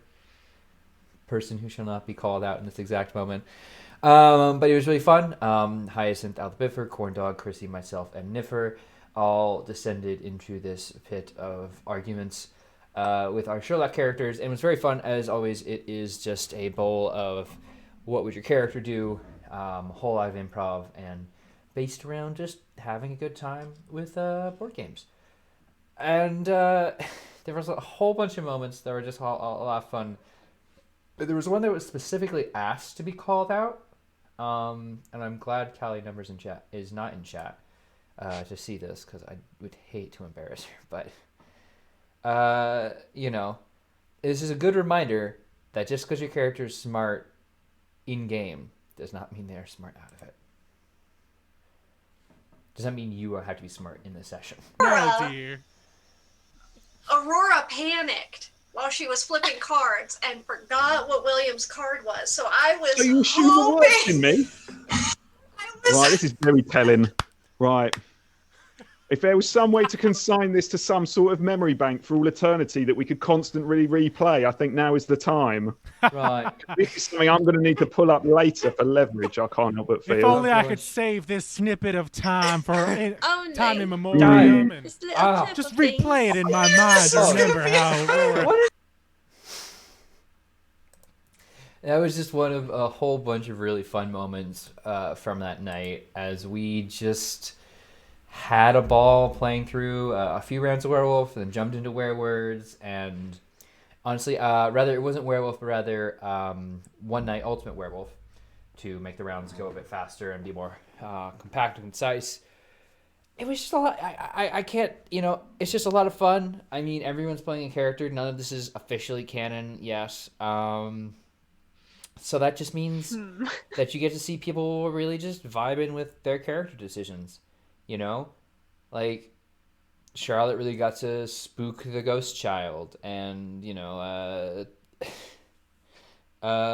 Chell got to call out some vibes that have been pretty well felt throughout the entire mansion. Because what is Sherlock Investigations if not monster dating sim? Anyway, so the big question is if you're playing One Night Ultimate Werewolf, yeah, who was the best liar in character?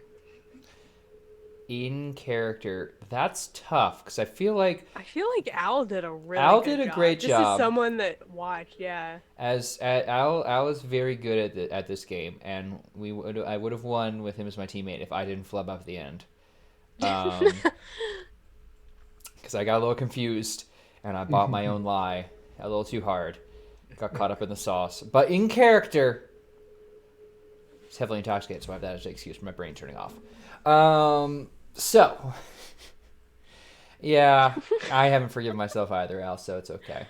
So I had to not play with the crew because I'm very good at werewolf, and I didn't want to put everyone to shame. Right, that's and why. win every episode. Right, because we totally didn't beg and plead you. Just play Sherlock, and you're like, no. Then just play Marcus, and you're like, no. No, so weekends What's usually this aren't dirty very, laundry I'm pulling out here? very good for me is the truth. But no, Sherlock has a lot of people that are really good in character, and I think that's why twice now people are like, you guys are too intense, and we were all like, we're fine, sorry, because it's not a scream match. This is character building. Yeah, I mean, when you have like, you know, British adjacent or related characters, like, you know, you're gonna throw around some shouting and some you what mates, and we haven't, you know, said any of the other favorite words, but everyone is really good in character in Sherlock. So listen, I knew you all were fine. It's just as someone that was listening through their headphones, I could not understand what anybody was saying because everybody was talking at the same time. That was well, my maybe you main should have been more concern. actively listening because I Werewolf gets like that, and I think that's why it's good there's a timer, because when like 2 minutes are left, everyone's just like, no, you did this, and then the timer goes off and it's just like we have to vote now. Whoops. Too bad nobody you're points. You were saying this before the call, but I'm very interested. Do you not play werewolf and all these social deduction games loudly and shoutingly? Because how do you achieve that? I don't play them because it stresses me out. Well, good. I'm glad you have that amount of self-care present for yourself. However, if anyone's like, yes, let's play Secret Hitler and keep this to quiet discussionary tones. No! Fuck that. You're a fascist. That's obviously what Hitler would say. Oh my god. So yeah, and they can debate me in public or whatever. But yeah, these social deduction games are always bound to be rowdy because, I mean, the best course of action is sometimes to make a lot of noise and to be very involved in the investigation. Because that way people were like, oh, well, of course, you're a villager. Or, you know, I believe it was Chrissy who lied about being the seer or lied about being the drunk. And, you know, or that might have just been one of her practice games, but like claiming a role you were aware is in the middle and not being used, it's like, oh, well, I'm just going to be this person and everyone's going to believe me. Until no one believes anyone anymore. It's a really good time. And then Where Words after that it's a really good werewolf to Where Words transition, because werewolf kind of preps you for everyone to have a secret agenda, because Where Words kind of assumes collective cooperation. Whereas the truth of it, you have one member or even two members of your team that are trying to lead you astray. So when someone asks a weird question, you're kind of like, what? And instead of like, oh, that person's just being dumb, like, that person's purposely trying to sabotage us. Oh, yeah, I'm a type of villager is the most annoying thing to hear. Because there's only one villager.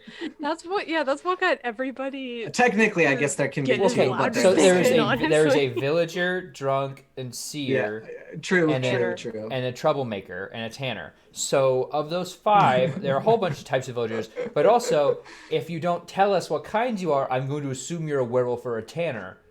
Yeah.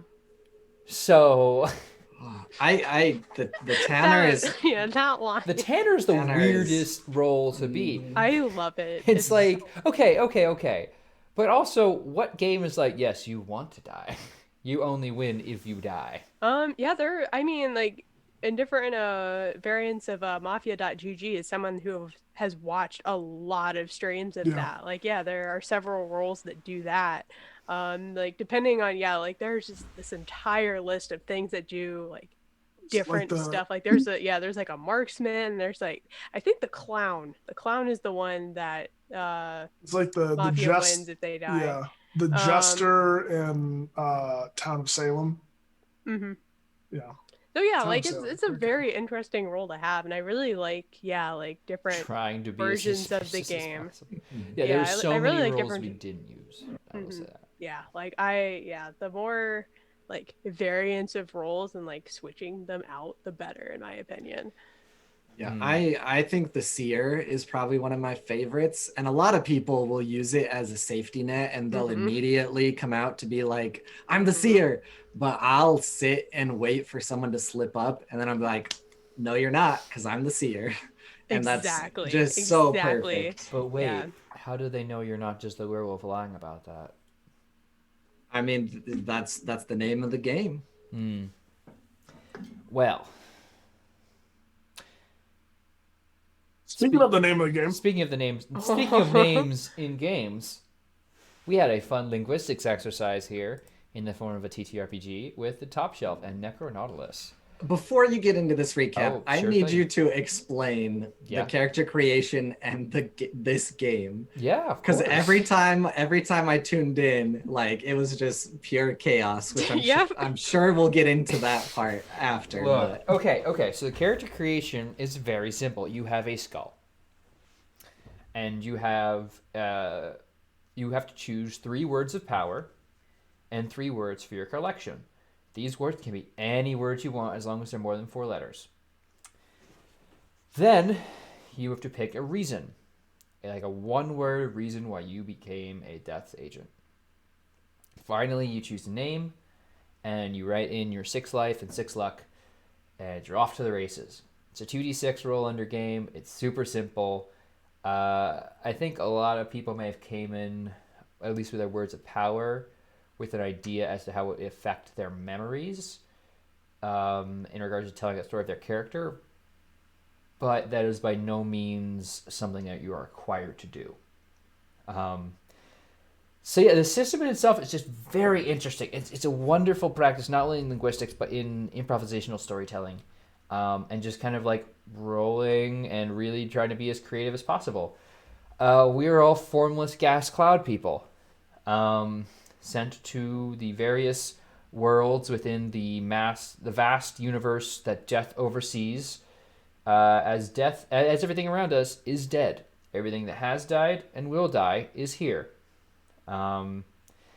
So you do what you have to. It's just a whole thing, and it's very intimidating on the surface. It's very, very intimidating. But once you get into it and have established a flow for, challenge appears, use a word of power to overcome the challenge. Challenge gives you the word to your collection. You can potentially move that word to your collection from the collection to your word of power, and then move that word of power when you successfully roll under to a memory, and then use memories as a way to gain life. It becomes very streamlined in regards to, okay, I have a plan for what I need to do and what I want to do. And we discuss this a lot at the end of the episode. But really, I mean,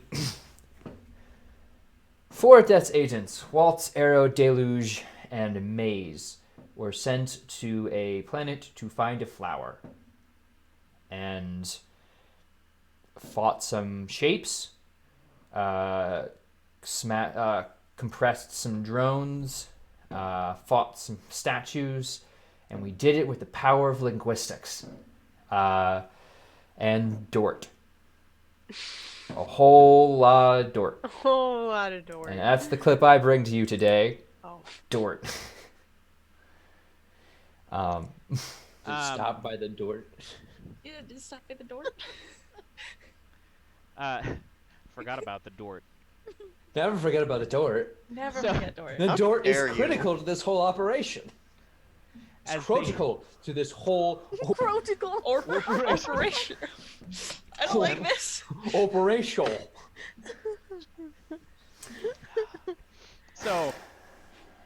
So yeah, if that's not giving you a clear enough idea, basically there is no limit to how your words have to be spelled or how they have to be interpreted by one person. It is purely a exercise in, well, if I spell rogue R-O-W-G, you understand what I say when I say the word rogue. Like, it's insane. Or monk. Or, so my initial words were recreation, ceaseless, and, what was my last one?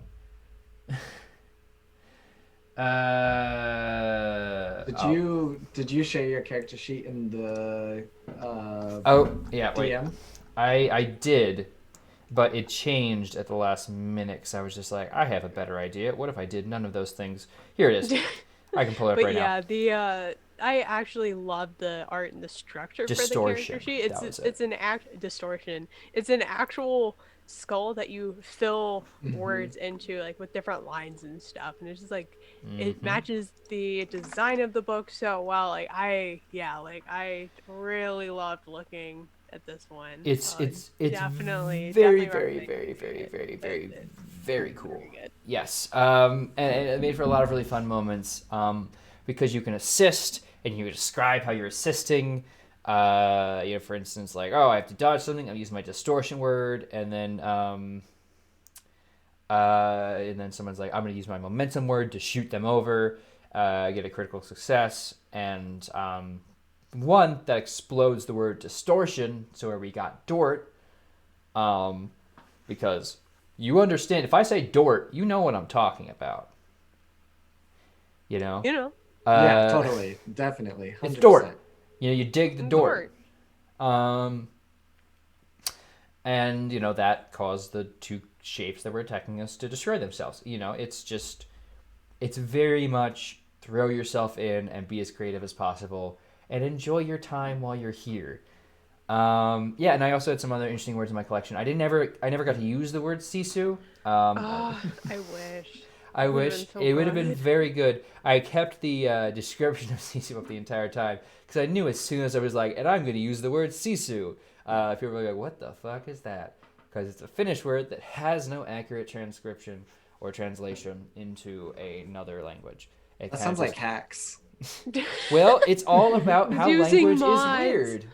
It is 100% hacks because it's 100% like, all right, well, how do you interpret a vague, descriptive term of Finnish national pride and overcoming the elements and difficulties of living in their homeland into a game situation where someone's just like, I'm going to cause the plants to grow, and I'm going to give ambition to those plants. So, feed me. It's wild. Since you were in it, how did you even go about picking words? Like, what was your thought process? So my thought process for my words was very much tied to my character's backstory that I wanted to tell. Because when you successfully use a word of power, it is destroyed and becomes a memory. Memories never go away, and when you use a memory, you gain life. But life is not always a good thing, because you gain 30 life, you realize, hey, I have a purpose and like a physical thing, and you kind of just corporealize into whatever thing you were before. For Deluge, that was a French noble during the French Revolution. So I built a lot of that around that idea because I was kind of prepping for these words to be successfully used. However, a lot of that also comes on the fly because if I had to successfully use the word, if I successfully had to create a memory for Dort, I did not plan to have Dort in my word as power, and did not plan to have it. So I would have to think and potentially add on. And of course, as soon as I start speaking in a French accent, we have the entire Harper's chat blowing up.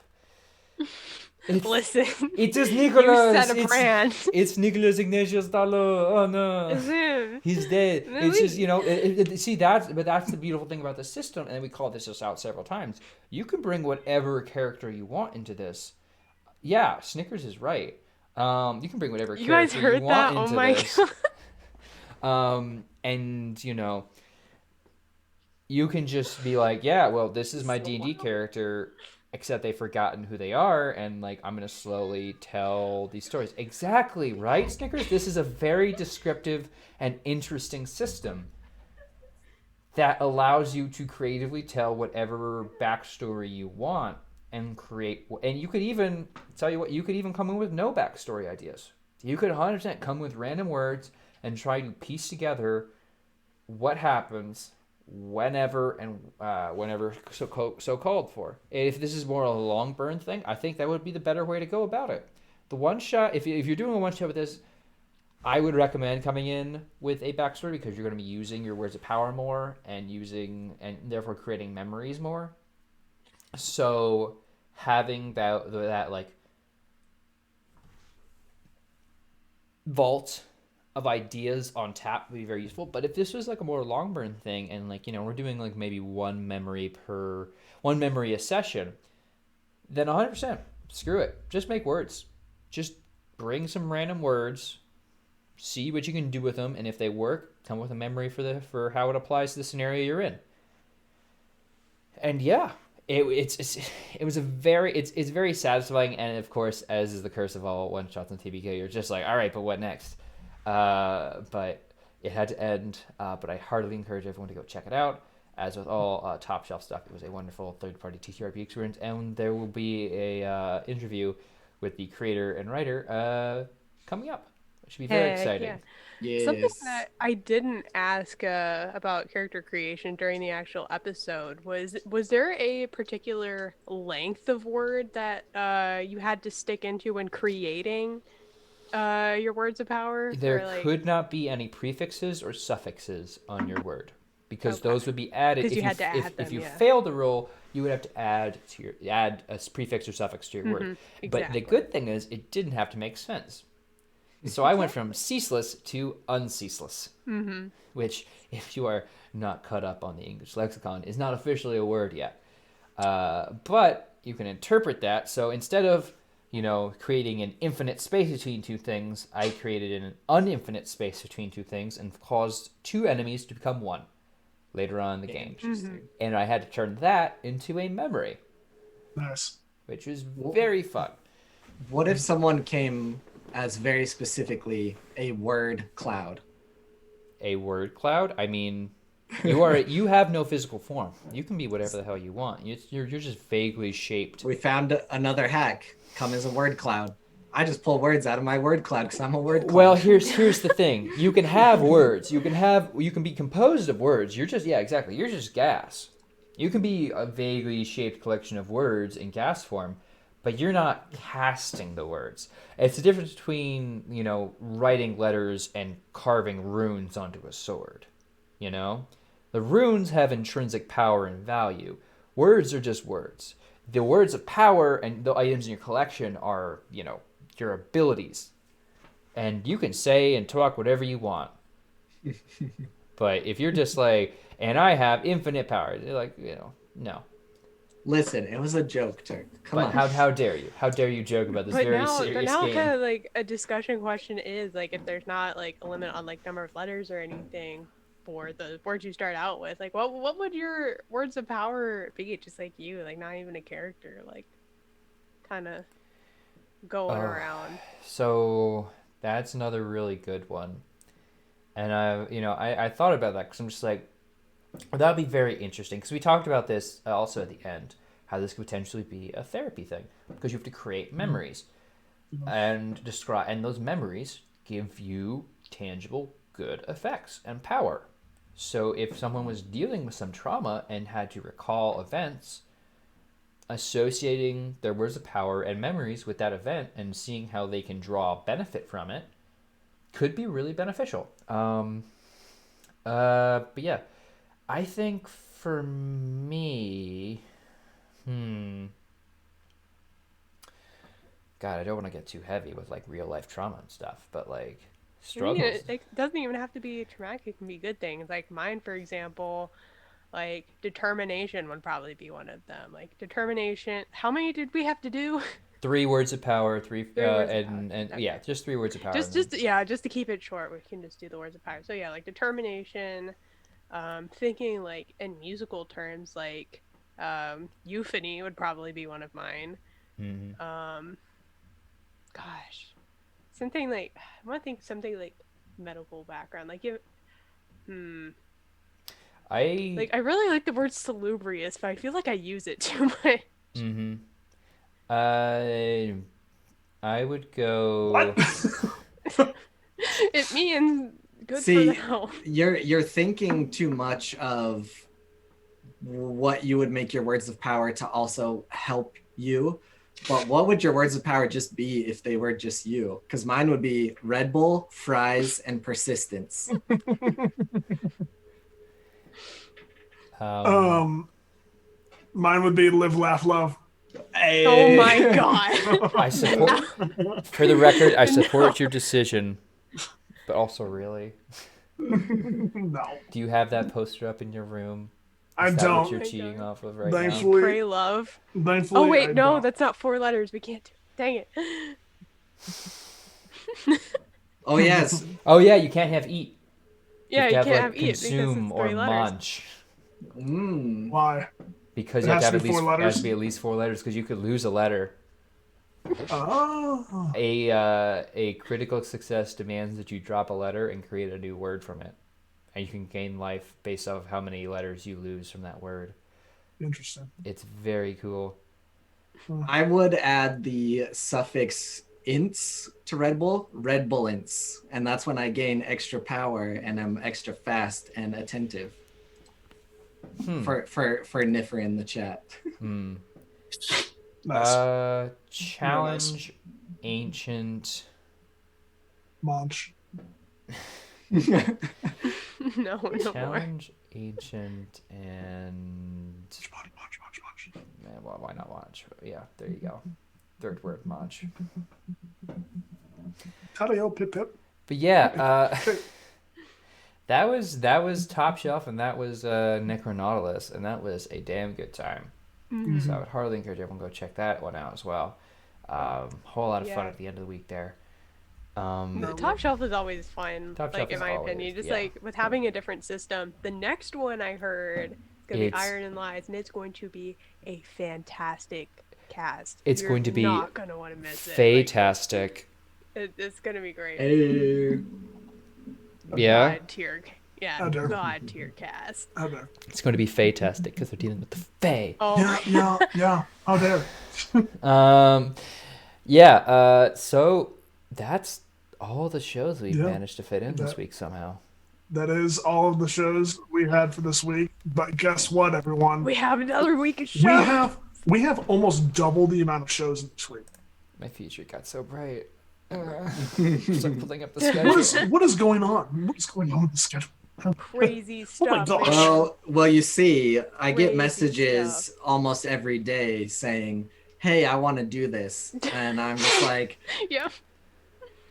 Okay, all right, I guess I don't want to say no to content, but like, can we have wait till September vacation, please? No, no vacation. One day off. No vacation, Right. no day off. Really quick, because we are over on time.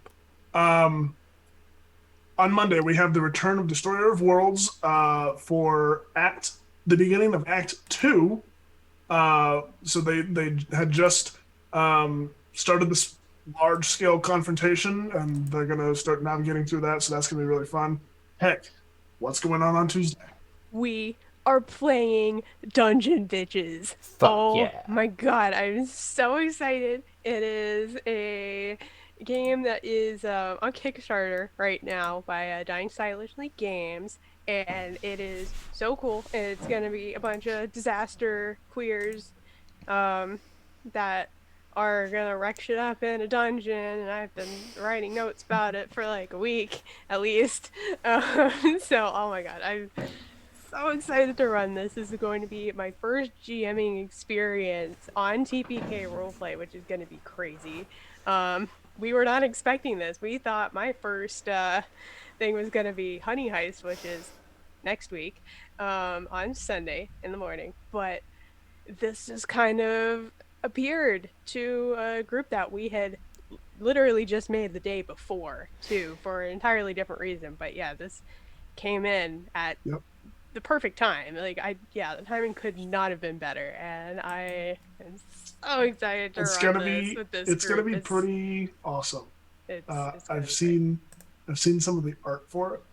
Oh yeah. I've seen dude, the book is just a treat. Meg Mysteria. No, I don't know. I'm talking about the session specific art. Turk. Okay. Yeah, I'm Meg sorry. Mysteria has made some fantastic character art. Some of it has been shared on Twitter already, but not all of it. So stay tuned to see the rest of the gang, because it's amazing. Like, she has outdone herself making these character arts specific to what each player has wanted out of the appearance. So just like stay tuned, be ready for it, because we're gonna hit this like a brick wall, honestly.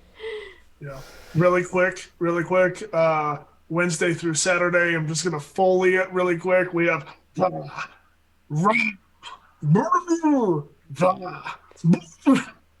right, but for those who can read context clues, that's Darkest Night, Brightest Light, Queen's Gambit, and Cold Hands, Warm Heart. Okay, I'll get to Saturday, but you did to Friday. I did it to Saturday. He did all. You did. Oh gosh, I did it to Saturday. Yeah. Okay, fine then. Darkest Night, Brightest Light, which are for one of our Curse of Strahd campaigns. They have just finished dealing with Wizard of Wine, so we'll see what goes on next. Queen's Gambit is, of course, the Tyranny of Dragons campaign, where there's bound to be some fun inter-party drama coming up. So please keep it tuned for that. And then Cold Hands, Warm Heart, our Rime of the Frostmaiden campaign, where things are bound to get cool and chilly, because that's the whole setting. On Saturday morning, we return with Dark Echoes, where three of us here will be maybe dying. So two of us here. You can definitely die again, don't worry. No, Cole's not going to be here this week. Oh gosh, that's right. Okay, well, three of our characters will be dying. Well, yeah. You can't kill my character while I'm away. Oh, okay. 100%. Okay. 100% they can. Wow. Wow, Colin just got a whole lot of altruistic let's sacrifice Colin. No, we're sacrificing Let's sacrifice Toby. Colin. Let's sacrifice Toby. That's the T-shirt. We can't go against a T-shirt. Oh my gosh. Anyway, It's on a T-shirt. You followed, have of to course, do it. by part 2 of our 55 Below Zero one-shot, which is not one-shot anymore. It's now two-shot, which is, of course, going to be very fun. Yeah, that's gonna be really cool. Picking up where we left off. Oh yeah. In the frozen tundra. Is it going to be very cool? It's gonna be so cool. Aliens. How cool? What's cooler than being cool though? Hot, cold. Icy hot. That's what. No, tell me. Hey, Heck, what's going on Sunday morning? We are doing a honey heist with the same TPK coven that's going to do Dungeon Bitches, and it's gonna be fantastic. There might be some Easter eggs in there, some cameos of popular characters in the channel. So we'll see how it goes. Hopefully they will succeed in getting the honey out of a secured location. But then we're gonna be back for TPR again, so you're gonna see my face all over Valentine's Day. Heck yeah! I'll be your date, guys. I'll be your Valentine's date. So tune in, hang out with us. It's gonna be a good time. That is Valentine's Day, isn't it? Mm-hmm. Yep. Not anymore. It's TPK and Times Day. You tried. Hey, no, that was pretty good. It was pretty good. We will expect that to be a shorter episode. I know we have a lot more content, but we're gonna blaze through all that content. Oh, I'm for sorry. you, Do you so have that someone to go to, or like? Wow, just rub your relationship on our face. Excuse me. I'm being considerate, sir. Well, be considerate of me who doesn't have anybody. We'll be hanging out in voice chat after it or something, I'm sure. No. Yes. No. Anyway, that's all we have for you tonight. We had an incredible week last week. We're gonna have an amazing week this coming up week. Come check it out. Yeah. Just keep coming back, please. It's fun. I swear. I swear when I don't forget things, it's fun, guys. I swear. Yeah. Very good. Seriously, Yes. we loved interacting with y'all in chat. Like, you guys are so fun and have been okay with us just, riffing, sharing our unsolicited opinions and making bad jokes. So thank you very much for the support. Yep. Well, yeah. Well, Cole, thank you so much for joining us tonight. Yeah. Any last